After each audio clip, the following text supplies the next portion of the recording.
sommes le 23 février 2019 à l'Université de la Polynésie française, exactement au GEPA Sud qui est le laboratoire de recherche de l'université, et nous avons eu l'autorisation de construire le premier prototype de construction en terre, à ma connaissance, de Polynésie. Donc, on a utilisé une technique qui s'appelle le super adobe, qui est en sac de terre. La construction de terre, elle date de l'Antiquité et la haute Antiquité. Les premières architectures qu'on connaît et qui sont restées jusqu'à nos jours, elles ont 4 ou 5 000 ans, c'est celle de Mésopotamie. Et donc là, on construisait en argile. Aujourd'hui, on voit partout au Yémen et dans ces coins-là, même en Syrie, j'imagine, des zigouras en terre qui sont des constructions qui marchent très bien et qui durent très longtemps. Dans quasiment toutes les régions de France, on construit en pisé, on construit en torchis.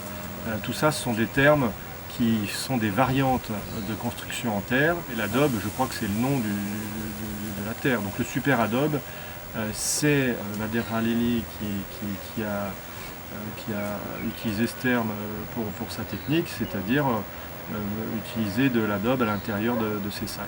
Qui est à la base un produit qui n'est pas très écologique, mais on ne peut pas aller de 0 à 100 en une minute. Donc on espère un jour faire évoluer ce matériau, mais pour l'instant c'est celui qui nous offre la meilleure garantie d'avoir quelque chose de solide et durable. Des simples sacs qu'on remplit avec le matériau qu'on prend sur le site. Alors ça peut être de la terre, ça peut être du sable, ça peut être un mélange des deux en fonction de là où on est. Et dans les îles en Polynésie, il y en a 118. Il y a moyen sur chaque site d'extraire le matériau qui est disponible.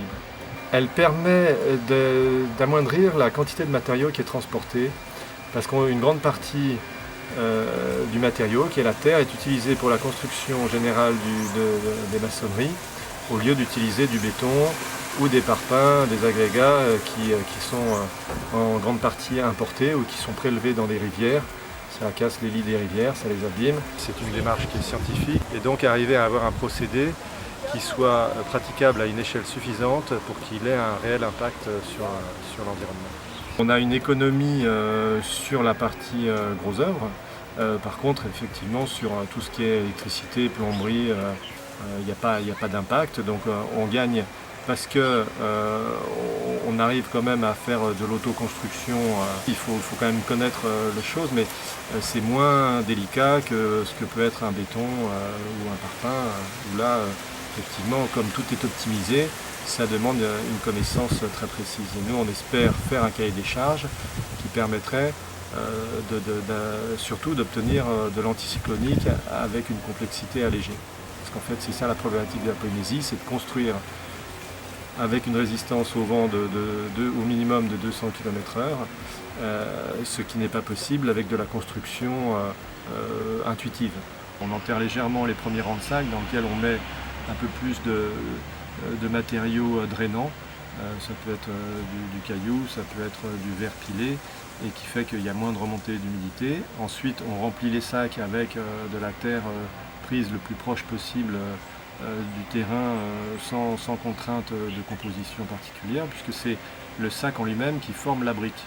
Et donc le matériau à l'intérieur, il faut qu'il soit compact, et on le dame à chaque rang. Et on a fait des boudins de 2,30 m par 1,80 m, alors un peu plus long parce qu'on les recourbe à chaque extrémité pour les refermer, et après on les empile les uns sur les autres en les croisant aux angles comme de la brique. Et ensuite, quand on atteint le niveau qu'on veut, eh bien on met soit une voûte par-dessus, soit une charpente. Ensuite, on met un enduit en terre, on mélange simplement de la terre qu'on mouille avec de la fibre de coco, ce qui améliore un peu sa cohésion. On projette sur environ 2-3 cm directement sur le sac de polypropylène. Ensuite, on lisse un peu cet enduit de terre, on attend qu'il sèche, et on met un enduit mélange de sable et de chaux, qui lui va protéger de la pluie, des impacts de la pluie, et aussi l'eau ne pénètre pas, alors que le mélange chaud-sable, lui, va pouvoir laisser respirer l'humidité. L'humidité rentre, elle ressort, la paroi respire, mais par contre elle est étanche à l'eau. Et enfin, on a appliqué un badigeon de chaux, c'est-à-dire simplement de la chaux pure mélangée avec de l'eau, éventuellement des colorants minéraux. On obtient une surface un peu homogène. Notre prototype sert surtout à des mesures d'ordre thermique pour pouvoir un peu confirmer si thermiquement les maisons seront confortables et les premières mesures sont plutôt concluantes. Et ensuite, ça va être un long processus d'adapter les formes architecturales à cette technique. On a été accompagné et encouragé par le ministère du Développement durable et les services du pays. C'est quand même ça qui nous encourage à aller plus loin et souhaite qu'on avance là-dessus.